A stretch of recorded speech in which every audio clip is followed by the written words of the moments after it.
ચાલો સરસ મજાનું ફૂલ બનાવો બધાય. અદબ. ચાલો હવે આપણે ભણવાનું છે અત્યારે ફળ વિશે. શેના વિશે? તો હું તમને ફળના નામ બોલાવું હો.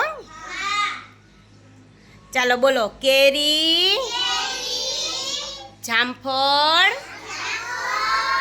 દ્રાક્ષ, બોર, પપૈયું, તરબૂચ, કેળા, સ્ટ્રોબેરી, ચીકુ, દાડમ, સંતરા, ચેરી, અનાનસ, સફરજન. સરસ, તાલી પાડો.